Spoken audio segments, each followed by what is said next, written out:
Salah satu universitas negeri yang sudah membuka pendaftaran adalah Universitas Padjadjaran. Pendaftaran dibuka hingga 27 Juni mendatang. Tahun ini, UNPAD membuka 6.958 kursi bagi mahasiswa baru.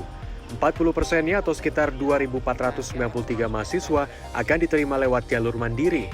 Ujian seleksi mandiri UNPAD akan digelar pada 7 Juli mendatang dengan 2 skema penerimaan. Peserta bisa memilih 2 skema. Peserta itu bisa mendaftar pakai skema nilai menggunakan nilai UTBK. Dan yang satunya lagi mengikuti ujian SMOP di UNPAD yang akan dilakukan secara daring ya, online ya. Seperti kalau peserta milih nilai UTBK, dia hanya bisa memilih prodi seperti yang pilihan di waktu mengikuti ujian UTBK itu. Kalau dia mengikuti ujian SMOP di UNPAD, peserta itu bebas bisa memilih prodi di Saintek ataupun di Sosud. Berbeda dengan UNPAD, jalur mandiri masuk Universitas Indonesia dilakukan sepenuhnya melalui ujian.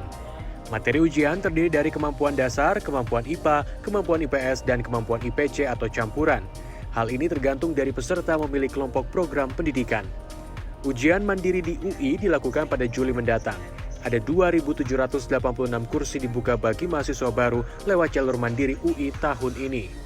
Soal yang diberikan dari UI sendiri adalah yang lewat jalur mandiri tadi.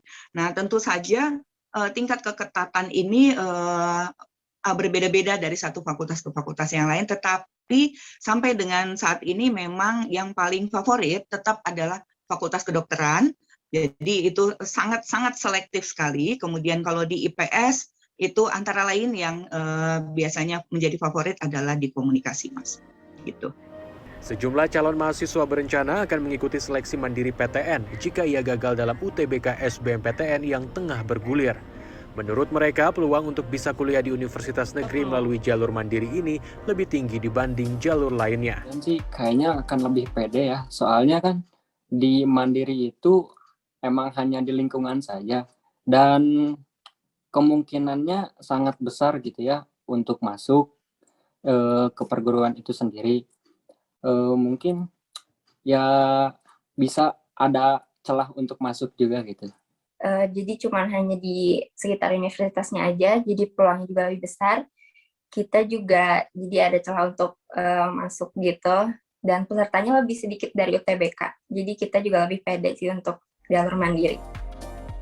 Sebagai informasi, selain UNPAD dan UI, ada banyak perguruan tinggi lain yang membuka jalur mandiri, seperti Institut Teknologi Bandung, Universitas Pendidikan Indonesia, hingga Universitas Diponegoro. Rata-rata proses pendaftaran seleksi mandiri dibuka hingga awal Juli 2022 mendatang. Kiki Haryadi, Helmi Suryanegara, Bandung, Jawa Barat.